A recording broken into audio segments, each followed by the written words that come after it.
தாஜுதீன் படுகொலை நாமல் ராஜபக்ஷவின் பதட்ட நிலை அரசுக்கு ஏற்பட்டுள்ள சந்தேக நிலை. கரணியின் தனிப்பட்ட வாழ்க்கை பற்றி கூறி கடுமையாக எச்சரித்த தேரர். ஈஸ்டர் தாக்குதல் குறித்த அரசாங்கத்தின் வாக்குறுதி நிறைவேற்றப்படவில்லை எதிர்க்கட்சி குற்றச்சாட்டு. அனுர் அரசாங்கத்திற்கு நாமல் எம்பி கொடுத்த பதிலடி. மீண்டும் மின்கட்டண உயர்வு அரசுக்கு எதிராக கிளம்பும் கடும் எதிர்ப்பு. கச்சத்தீவு குறித்து ஸ்டாலினின் அறிவிப்பு இலங்கை அரசின் அதிரடி பதிலடி. அமெரிக்காவில் பதற்றம் களமிறக்கப்பட்ட ஆயுதப்படையினர் ட்ரம்ப் மீது கடும் அதிருப்தி.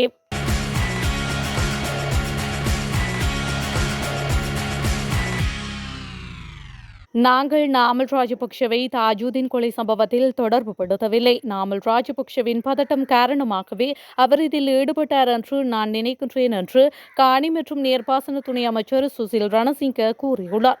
அனுராதபுரத்தின் தலாவ பகுதியில் நடைபெற்ற நிகழ்வொன்றுக்கு பிறகு ஊடகங்களுக்கு பேட்டியளித்த போது அவர் இந்த கருத்தை தெரிவித்துள்ளார். ஈஸ்டர் தாக்குதல் மற்றும் நாங்கள் உறுதியளித்த அனைத்து விடயங்கள் குறித்தும் விசாரணைகள் நடாத்தப்பட்டு வருகின்றன. ஈஸ்டர் தாக்குதல் போன்ற சம்பவங்கள் மிகவும் சிக்கலானவை. குறிப்பாக ஈஸ்டர் தாக்குதல் தொடர்பாக குழப்பமாக இருந்தது. இதை தவறான பாதையில் கொண்டு செல்ல அது எடுக்க வேண்டிய பாதைக்கு பதிலாக வேறு பாதையில் கொண்டு செல்ல சில குழுக்கள் அமைக்கப்பட்டன. நாங்கள் வந்து எங்களிடமிருந்து தரவுகளையும் தகவல்களையும் சேகரித்து மீண்டும் விசாரிக்க தொடங்கினோம். அந்த விசாரணைகள் நடாத்தப்பட்டு வருகின்றன. அவற்றுக்கு எந்த தடையும் இல்லை, எந்த பற்றாக்குறைகளும் இல்லை. அந்த விசாரணைகள் சிக்கலானவை. அவை சம்பந்தப்பட்ட துறைகளிடம் ஒப்படைக்கப்பட்டுள்ளன. தொடர்புடைய அதிகாரிகள் நியமிக்கப்பட்டுள்ளனர். அந்த விசாரணைகள் நடாத்தப்பட்டு வருகின்றன. அந்த விசாரணைகளில் காணப்படும் உண்மைகளின் அடிப்படையில் சட்ட நடவடிக்கை எடுக்கப்படும்.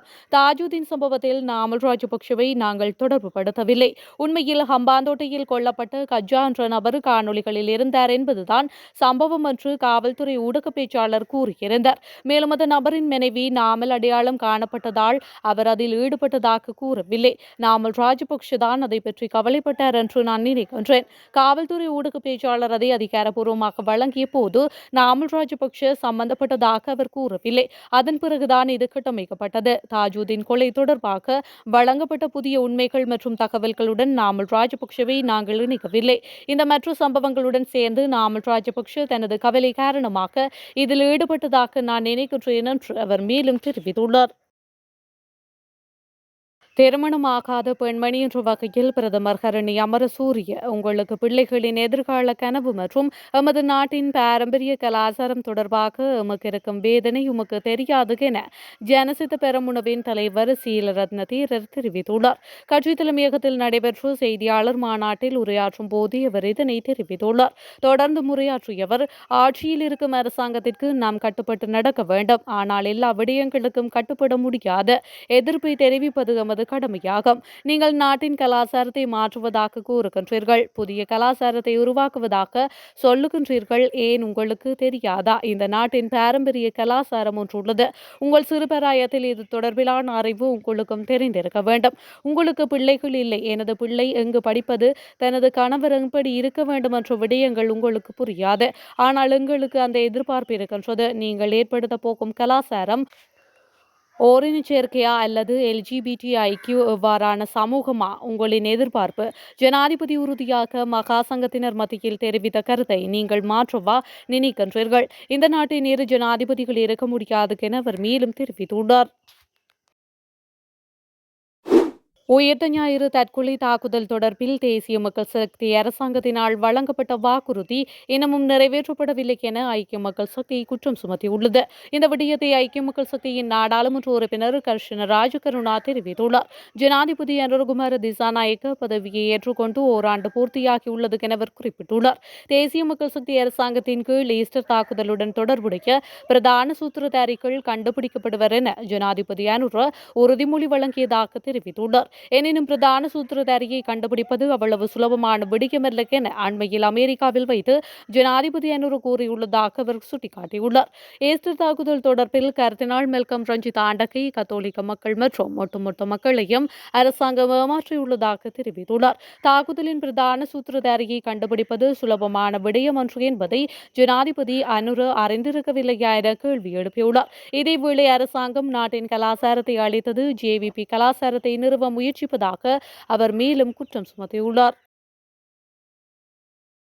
எங்களுக்கு எதனையும் மறைக்க வேண்டிய தேவையில்லை. நீதிமன்றத்திற்கு செல்வதற்கும் தயாராக உள்ளோம் என ஸ்ரீலங்கா பொதுஜன பெரமுனவின் தேசிய அமைப்பாளரும் நாடாளுமன்ற உறுப்பினருமான நாமல் ராஜபக்ஷ தெரிவித்துள்ளார். இது தொடர்பில் ஊடகங்களிடம் இவர் மேலும் தெரிவிக்கையில், நல்லாட்சி காலத்தில்தான் சட்டத்தை வளைத்தார்கள் என்று நினைத்தோம். ஆனால் இந்த அரசு இன்னும் அதிகமாக சட்டத்தை வளைத்துக் கொண்டிருக்கின்றது போல தெரிகின்றது. எங்களுக்கு மறைக்க ஒன்றுமில்லை. நீதிமன்றத்திற்கு அழைத்தால் செல்வோம். போலீசாரோ நிதி குற்றவியல் விசாரணை பிரிவோ குற்றப்புலனாய்வு பிரிவோ எங்கென்றாலும் செல்வோம். ஆனால் இன்று பலர் இலங்கையிலேயே இல்லை. மத்திய வங்கி மோசடியை விசாரிக்க வந்த அரசு இப்போது அவர்களை மீண்டும் அழைத்து வர ரணில் விக்ரமசிங்கவிடம் கோரிக்கை விடுக்கின்றது. அந்த நிலைக்கு அவர்கள் வந்துவிட்டார்கள். எங்களுக்கு மறைக்க ஒன்றுமில்லை. நியாயமாக விசாரணைக்கு எப்போதும் தயாராக இருக்கின்றோம். அரசின் ஊடக பேச்சாளர் கேள்விகளுக்கு பதில் சொல்ல முடியாமல் போனால் 15 வருட பழைய விடயங்களை எடுத்துக் கொள்கின்றார். அவருக்கு நினைவூட்ட விரும்புகின்றேன். நீங்கள் தான் இப்பொழுது அரசு. அதை லால்காந்த மாத்திரம் புரிந்து கொண்டார். நீதிமன்றத்தில் சொல்ல வேண்டிய விடயங்களை போலீஸ் ஊடக பேச்சாளர் ஊடகத்தில் சொல்கின்றார்.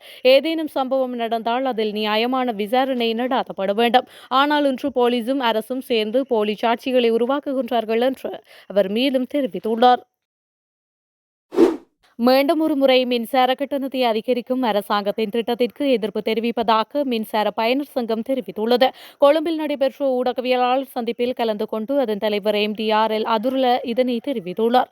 இலங்கை மின்சார சபையின் புதிய ஊழியர் சங்கத்தின் பொதுச் செயலாளர் பிரியந்த விக்ரமசிங்கவும் இந்த நேரத்தில் மின்சார கட்டணத்தை அதிகரிக்க வேண்டிய அவசியமில்லை என்று கூறியுள்ளார்.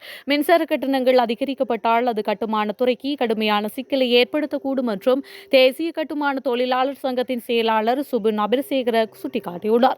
இதேவேளை இலங்கை மின்சார சபை பொருளியலாளர்கள் சங்கம் இன்று முதல் தனது தொழிற்சங்க நடவடிக்கையை மேலும் தீவிரப்படுத்துவதாக தெரிவித்துள்ளது.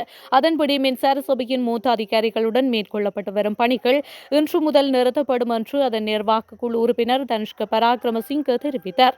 தங்கள் கோரிக்கைகள் நிறைவேற்றப்படாவிட்டால் எதிர்காலத்தில் வலுவான தொழிற்சங்க நடவடிக்கையில் ஈடுபடுவோம் என்று அவர் மேலும் தெரிவித்துள்ளார். கச்சத்தீவு என்பது இலங்கையில் வாழும் மக்களுக்கு சொந்தமானது எனவும் இந்திய தமிழ்நாட்டுக்கு சொந்தமானது அல்ல எனவும் கடத்தொழில் அமைச்சர் ராமலிங்கம் சந்திரசேகர் எச்சரிக்கை விடுத்துள்ளார். நேற்று ஊடகங்களுக்கு கருத்து தெரிவிக்கும் போதே அவர் இதனை தெரிவித்துள்ளார். கச்சத்தீவை பாதுகாப்பதற்கு இயன்ற அனைத்து செயற்பாடுகளையும் முன்னெடுக்க அரசாங்கம் தயாராக இருப்பதாகவும் அவர் சுட்டிக்காட்டியுள்ளார். இவ்விடயம் தொடர்பில் மேலும் கருத்து தெரிவித்த அவர், கச்சத்தீவு தொடர்பாக தமிழ்நாட்டு செய்திகள் பல்வேறு வதந்திகளை பரப்பி வருகின்றன. தமிழ்நாட்டு அரசியல்வாதிகளுக்கு தேவை இருக்குமாக இருந்தால் நீங்கள் தேர்தலுக்காக எங்களுடைய பெயரை பயன்படுத்திக் கொள்ளுங்கள். மீண்டும் மீண்டும் தமிழ்நாட்டு மக்களை ஏமாற்றுவதற்காக கச்சத்தீவை மீட்கின்றோம். கச்சத்தீவு எங்களுக்கு சொந்தமானது. கச்சத்தீவை மீட்பதுதான் ஒரே வழி என்று கூறுவதை நிறுத்துங்கள். தமிழ்நாட்டு முதலமைச்சர் ஸ்டாலினும் இவ்விடயத்தை கூறியிருந்தார். கச்சத்தீவை பெற்றுக்கொள்ள வேண்டும் என்றால் அதற்காக ராஜதந்திர ரீதியான நடவடிக்கைகளை மேற்கொள்ளுங்கள் என நான் அவரிடம் கூற விரும்புகின்றேன். கச்சத்தீவு என்பது இலங்கையில் உள்ள 2,20,00,000 மக்களுக்கு சொந்தமானது. இந்திய தமிழ்நாட்டுக்கு சொந்தமானது அல்ல என அவர் மேலும் தெரிவித்துள்ளார். அமெரிக்காவின் ஒரேகான் மாநில ஆயுதப்படையினரை போர்ட்லாந்துக்கு அனுப்புவதை நீதிமன்றம் தடை செய்ததால் ஜனாதிபதி டொனால்ட் ட்ரம்பின் நிர்வாகம் கலிபோர்னியா ஆயுதப்படையினரை 300 பேரை அங்கு அனுப்பியுள்ளது. போர்ட்லாந்துக்கு ஆயுதப்படையினரை அனுப்புவதற்கு எதிரான குறித்த தடை உத்தரவு நீதிமன்றத்தால் 60 நாட்களுக்கு பிறப்பிக்கப்பட்டிருந்தது.